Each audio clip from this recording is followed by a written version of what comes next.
আসসালামু আলাইকুম। শুরু করছি প্রণয়ের অন্তিম ক্ষণ। লিখেছে অনন্যা। পর্ব ১২। সুহাসিনী নামটা দেওয়ার পিছনে অদ্ভুত কাহিনী আছে। কুহু যখন প্রথম আমাদের বাড়িতে আসলো তখন মেয়েটার চেহারায় ছিল একরাশ বিষণ্ণতা। থাকারই কথা, ওর দাদি ওর সবটা জুড়ে ছিল। সেই দাদি চলে গেল ওকে ছেড়ে।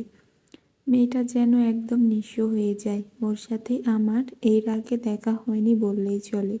এ বাড়িতে আসার পরেও খুব একটা কথা বলতে হতো না। ও নিজেও রুম থেকে বের হতো না। মা ওর খাবার ওর রুমে নিয়ে গিয়েই খাইয়ে দিয়ে আসতেন। ও অনেকটাই ভেঙে পড়েছিল। একদিন আমার গা কাঁপিয়ে জ্বর এলো। ওই দিন বাহিরে চলছিল ঝড়ের তাণ্ডব।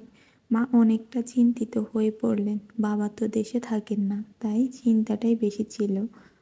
কুহু ওই দিন রুম থেকে বেরিয়ে আমার রুমে বাইরে উঁকি দিয়ে ঘটনা বোঝার চেষ্টা করছিল। মা ওকে দেখে বললেন, ও মা কুহু, ভেতরে আয় মা। বজ্রপাতের আওয়াজে ভয় পাচ্ছিস? কুহু উপর নিচ মাথা নাড়ালো। ভেতরে এলো সে। আয়ান চোখ বুজেছিল, কপালে জলপট্টি দেওয়া। হঠাৎ বিদ্যুৎ চলে যায়, চারদিক অন্ধকারে তলিয়ে যায় সাথে সাথে। আনোয়ারা বেগম বললেন, এই কারেন্টটাও আর যাওয়ার সময় পেল না। তোরা থাক, আমি মোম নিয়ে আসি। কুহু বিছানায় বসলো আয়ানের পাশে। চারদিক নিস্তব্ধ। হঠাৎ আয়ানের গুনগানের শব্দে কুহু একটু নড়ে চড়ে বসলো। আয়ানের দিকে তাকাতেই দেখলো গায়ের কাঁথাটা সরাতে চাইছে, হয়তো জ্বর ছাড়ছে। কুহু দরজার দিকে তাকালো। মামি এখনো আসছে না কেন? আয়ানের গুনগানি বেড়ে গেল। বিড় করে গায়ের কাঁথাটা সরাতে বলল। কুহু বুঝলো, ভাবলো কাঁথাটা সরিয়ে দিবে। যে ভাবা সেই কাজ। সে টান মেরে আয়ানের গায়ে কাঁথাটা সরিয়ে ফেলল। তখনই বিদ্যুৎ চলে এলো। আয়ানের দিকে নজর যেতেই কুহুর চক্ষু চড়ক গাছ। আয়ানের পরনে শুধু কালো রঙের একটা শার্ট।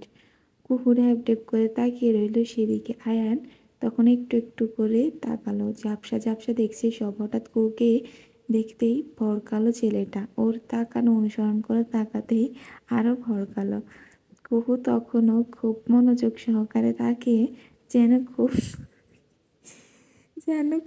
আশ্চর্যজনক জিনিস দেখে ফেলেছে সে। আয়ান জোরে চেঁচিয়ে উঠল, চমকে উঠল কুহু। সেই দিন প্রথমবার আমি কুহুকে হাসতে দেখেছিলাম। সে কি হাসি ওর! ওকে হাসলে এতটা সুন্দর লাগে যে কল্পনার বাহিরে। মানে আমি যতক্ষণ হেসেছিলাম শুধু ওর দিকে হা হয়ে তাকিয়েছিলাম। ওই দিনই আমি ওর হাসির শব্দ শুনে ওর প্রেমে স্লিপ কেটে পড়লাম। আর নাম দিলাম সুহাসিনী, সবচেয়ে সুন্দর হাসির অধিকারিণী। হাসলো আয়ান। কি মধুর ছিল সেই কি মধুর ছিল সেই মুহূর্তটা। তার প্রথম প্রেমে পড়ার মুহূর্ত। নাতাশা দীর্ঘশ্বাস ছাড়ল। আয়ানের জন্য আজ বড্ড বেশি খারাপ লাগছে তার। কুহু যে তার কোনোদিন হবে না, অন্তত আহনাফ বেঁচে থাকতে তো কোনো দিনই হতে দেবে না। ছেলেটার সামনে ভয়ঙ্কর খারাপ দিন আসতে চলছে। ৫টা বছর ধরে যাকে ভালোবেসে এসেছে তাকে যখন পাবে না, তখন যার ঠিক হবে ভাবলেই তখন তখন যে তার কি হবে ভাবলেই নাতাশার শরীর কাঁটা দিয়ে উঠছে। আয়ান আর নাতাশা একটা রেস্টুরেন্টে বসে রয়েছে। আজকাল মাঝে মাঝে সময় বের করে তারা দেখা করে। আজকেও তেমনই দেখা করতে এসেছিল দুজন। তখনই হঠাৎ নাতাশা কুহুকে সুহাসিনী ডাকার কারণ জানতে চায়। আয়ান প্রথম এই লজ্জাজনক কাহিনী কথা বলতে না চাইলেও পরে ভাবলো বন্ধুই তো, বলাই যায়। আয়ান তাকালো নাতাশার দিকে। কপাল কুঁচকে এলো তার। এই ঘটনা শোনার পর থেকে মেয়েটার হাসিতে ফেটে পড়ার কথা, কিন্তু না। সে সে না হেসে কি ভাবছে। আয়ান ডাকলো তাকে, নাতাশা, মিস নাতাশা। নাতাশা ভাবনার জগৎ ছেড়ে বেরিয়ে এলো। কি ব্যাপার বলুন তো, আপনি ঠিক আছেন তো? না মানে এরকম একটা ঘটনা শুনেও আপনি হাসলেন না যে? নাতাশা হালকা হাসলো, এরপর বলল, যদি আবার আমার হাসির প্রেমে পড়ে যান তাই আর কি, হাসলাম না। এই কথা শুনে আয়ান হো হো করে হাসতে লাগলো। এরপর বলল, আরে কি যে বলেন না নাতাশা। দেখলো তার হাসি, কতটা স্বপ্ন তার ওই দুই চোখে। স্বপ্নভঙ্গের জ্বালা কি করে সহ্য করবে ছেলেটা? কাহিনীটা অন্যরকম হলেও বোধহয় পারত। তার সাথে প্রেমটা হলে খুব মন্দ হতো না।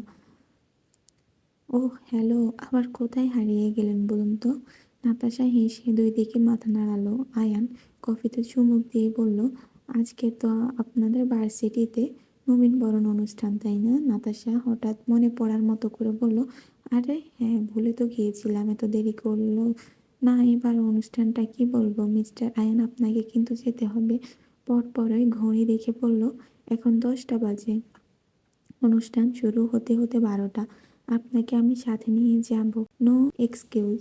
আয়ান এমনিতেও বারণ করতো না। কুহু আজ শাড়ি পরবে, সে তো অবশ্যই যেত। হালকা হেসে বলল, বেশ যাব আমি। নাতাশা খুশি হলো শুনে। রোদ, আমি এসব শাড়ি টাড়ি সামলাতে পারি না। তুই তো জানিস। No excuse babe. আমি কষ্ট করে শাড়ি 2টা ম্যানেজ করেছি, তুই আর আমি সেম সেম। রোদেলা শাড়িতেই কুচি দিচ্ছি আর কথাগুলো বলছে, ভিডিও কলে কথা বলছে তারা। কুহু বলে উঠল, তোকে কে শাড়ি কিনতে বলেছিল? হ্যাঁ, শাড়িটা দেখেও অনেক দামি বলে মনে হচ্ছে। পরবো না আমি এসব বাঙ্গির শাড়ি। রোদেলা অসহযোগ শব্দ করলো। কিছুতেই শাড়ির কুচিগুলো ঠিকভাবে ফেলতেই পারছে না সে। সে বলে উঠল, দেখ ভাই, সবাই খুব শাড়ি পরবে, তুই আমি কেন বাদ যাব তাহলে? আমি জানি না কিচ্ছু। তুই শাড়ি পরেছিস, এটাই শেষ কথা। নাও বাই।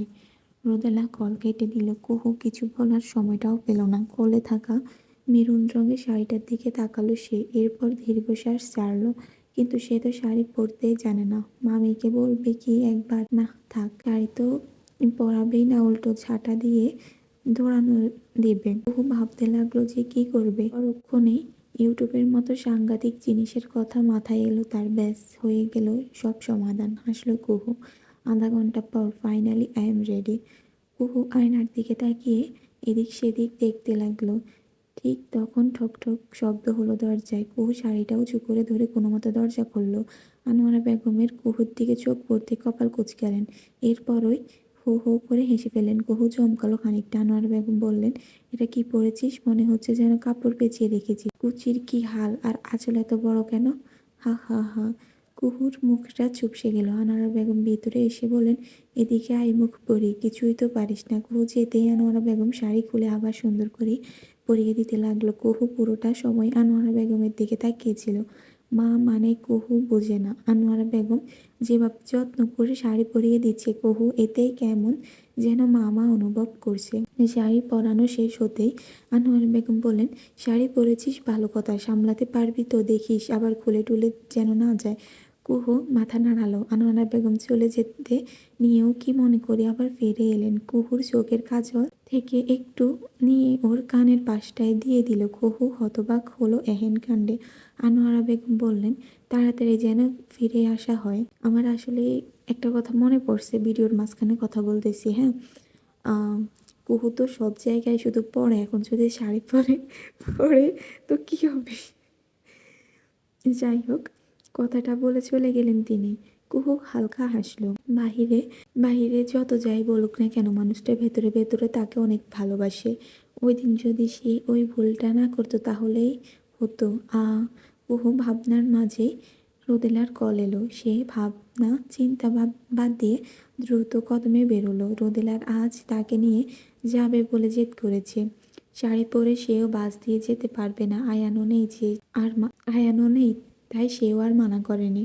কুহু বাড়ি থেকে বেরিয়ে কয়েক কদম হাঁটতে দেখলো যে একটা কালো রঙের গাড়ি দাঁড়িয়ে। কুহু হেসে এগিয়ে গেল। দরজাটা খুলে বসতে যাবে তখনই হক চকালো আহনাফ। কয়েক পলক ফেললো সে তার দিকে তাকিয়ে। আহনাফ ড্রাইভিং সিটে বসে। হঠাৎই আবার কুহুর ফোনটা শব্দ করে বেজে উঠল। রোদেলার কল করেছে। আহনাফ এখনো কুহুর দিকে তাকায়নি।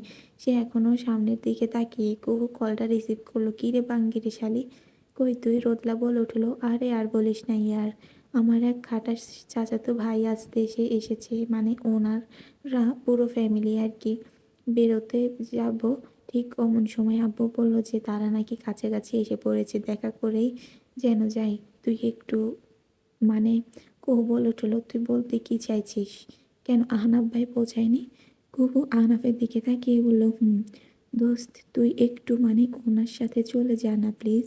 তুই তো আমার বেবি, তাই তোর সাথে ওনাকে ছাড়াতে আমার কোনো প্রবলেম নেই। কুহু কিছু বলতে নিলে রোদেলা বলে উঠল, আহনাফ ভাইয়ের সাথে আমার কথা হয়েছে। দেখেছিস উনি কত ভালো। আমার এক কথায় রাজি হয়ে গেছে জানিস। কুহু মনে মনে বলল, সে তো কিসের জন্য রাজি হয়েছে আমি বেশ ভালোই বুঝতে পারছি। এমনিতেই পিছু ছাড়ে না, তার উপর আজ আবার সুযোগ হেঁটে হেঁটে এসেছে তার কাছে। রোদেলা আবার বলল, দোস্ত তুই প্লিজ পোস্টটা মেরে তোর ওই চাচাতো ভাইয়ের গাড়ির ছাদে ফাটিয়ে দিব তোকে। কল রাখ শালির বাঙ্গি। কুহু ঝাড়ি মেরে কল কেটে দিল। সে হেঁটে যাবে, তাও এর সাথে যাবে না। গাড়ির দরজাটা ধারাম করে লাগিয়ে হাঁটা ধরলো সে। হঠাৎ শব্দে আহনাফের হুঁশ আসে। সে পাশে তাকালো। কুহু এখানে এলো কখন? সূচক শব্দ করলো আহনাফ। এই মেয়ে আজ শাড়ি পরেছে কেন? একটু আগে হুঁশ হারিয়ে হা হয়ে তার দিকে সামনে তাকিয়েছিল। এখন যদি এই পাশে বসে আহনাফ যে উল্টোপাল্টা কিছু করে ফেলবে তারই বা নিশ্চয়তা। কিন্তু একে ছেড়ে দেওয়াটাও ঠিক হবে না। আহনাফ একটা শুকনো ঢোক গিলল। শিকদার কুঞ্জে পরপর দুটো গাড়ি এসে পৌঁছালো। গাড়ির হর্নের শব্দে জেরিন বেগম হাসি মুখে বলে উঠলেন, ওরা চলে এসেছে। রোদেলার বিরক্ত লাগছে। সে তো এই বাড়িতেই থাকছে, পালিয়ে তো যাচ্ছে না, তাহলে পরে দেখা করতেই বা কি হতো? সেও গেল মায়ের পেছন পেছন। শাড়ি সামলানো অনেক কষ্টর কাজ।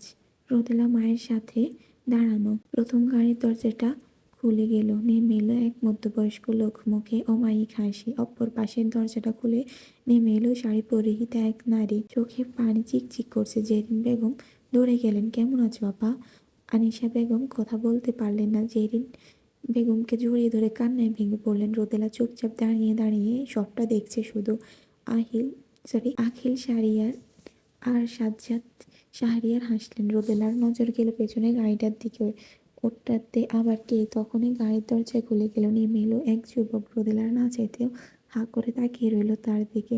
চোখ দুটো একদম আহনাফ ভাইয়ের চোখ দুটোর মতন। চেহারার গড়ন যেন একদম পারফেক্ট। লম্বাতেও সেই উঁচু। মনে হচ্ছে যেন রূপকথার জগতের রাজকুমার। রোদেলাকে ড্যাব ড্যাব করে তাকিয়ে থাকতে দেখে যুবকটা কেমন করে যেন হাসলো। এক চোখ মারল সে। রোদেলা ভড়কে গেল। সে কি ঠিক দেখলো? নজর সরিয়ে নিল সে।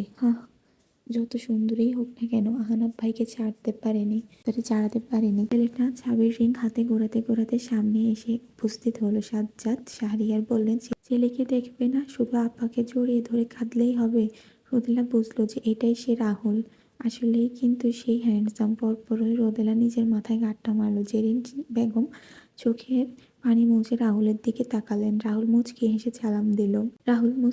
সালাম দিল। জেরিন বেগম সালামের জবাব দিয়ে বললেন, মাশাআল্লাহ, আমাদের রাহুল তো অনেক সুদর্শন হয়েছে দেখতে, একদম আমাদের আহনাফের মতো। রাহুল প্রথমে হাসলেও পরে হাসিটা মলিন হয়ে গেল। আহনাফের মতন? আহনাফকে মাঝে টানতেই হবে এদের।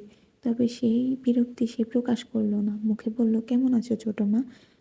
জেরিন বেগম বললেন, এতদিন ভালো ছিলাম না, এই যে তুই এলি এখন ভালো লাগছে। রাহুল হেসে আলতো হাতে জেরিন বেগমকে জড়িয়ে ধরে বলল, ও ছোট মা। সবাই সবার মুখে হাসি। রোদেলা শুধু ঘড়ি দেখছে। আখিল শাহরিয়ার ডাক দিলেন তাকে। রোদেলা হাসি মুখে এগিয়ে গেলেন। ভাইজান, আমাদের মেয়ে রোদেলা। রোদেলা সাজ্জাদ শাহরিয়ারের পা ছুঁয়ে সালাম করতে নিলে বাধা দিলেন তিনি। আরে বেঁচে থাকো মা, অনেক ভালো থাকো। কত বড় হয়ে গেছে তাই না? আনিশা বেগম বললেন, ইস, মেয়েটা কি মিষ্টি হয়েছে দেখতে, ইচ্ছে তো করছে ছেলের বউ বানিয়ে ফেলতে। সবাই অট্টহাসিতে ফেটে পড়ল। ফৌরন কেটে রাহুল বলল, আই হ্যাভ নো প্রবলেম। সবাই আরো জোরে জোরে হাসতে লাগলো। এটা শুনে রোদেলা চমকে তাকালো তার দিকে। বয়সটা পরিচিত লাগছে কেন? রাহুলের দিকে তাকিয়ে ভাবছিল সেই কথাটা। রাহুল হঠাৎ সানগ্লাসটা একটু নিচু করে আবার চোখ মারল তাকে। রোদেলা হালকা হেসে বলল, ভাইয়ের মনে হয় চোখে সমস্যা। সবাই তাকালো তাদের দিকে। রাহুল বলল, সামনে এত সুন্দর একটা পরি দাঁড়িয়ে থাকলে কি আর চোখ ঠিক থাকার কথা? সবাই অদ্ভুত নয়নে তাকালো তার দিকে। রাহুল তা দেখে বলল, চিল, আই এম জাস্ট জোকিং। সবাই হাসলো। রাহুল বলল, শাড়ি পরে কোথায় যাওয়া হচ্ছে? রোদেলা কিছু বলার আগে জেরিন বেগম বললেন, ওদের ভার্সিটিতে আজ নবীনবরণ অনুষ্ঠান। রাহুল বড্ড উচ্ছ্বাস নিয়ে বলল, ওয়াও। রোদেলা হালকা হাসলো। আখিল শাহরিয়ার বললেন, আহা, বাহিরেই দাঁড়িয়ে থাকবে নাকি সবাই? ভেতরে আসো তো। সবাই ভেতরে যেতে নিলে রাহুল বলল, তোমরা ভেতরে যাও, আমি লিটল প্রিন্সেসের সাথে অনুষ্ঠানে জয়েন করব। Do you have any problem? Rodela মুখ কুঁচকালো। এই আবার কেমন নাম, লিটল প্রিন্সেস? মনের বিরক্তি মনের বিরক্ত মনেই চাপা দিল। মুখে হাসি ফুটিয়ে বলল, আপনি মাত্র এলেন, বিশ্রাম নিন। I am not tired, I wanna joint. Akil Shahriar বললেন, যেতে চাচ্ছে যখন যাক, আহনাফের সাথে দেখা হয়ে যাবে, ভালোই হবে, যাও বাবা ঘুরে এসো। রোদেলার বড্ড বিরক্ত লাগলো, তবুও সে মুখে কিছু বলল না। হাসি মুখে গাড়িতে গিয়ে বসলো। রাহুল দুদিকে ঘাড় বাঁকালো, ঠোঁটের কোণে তার অদ্ভুত এক হাসি। ভার্সিটির গেট দিয়ে পরপর দুটো গাড়ি ঢুকলো, একটাতে আহনাফ কুহু, আরেকটাতে রাহুল রোদেলা।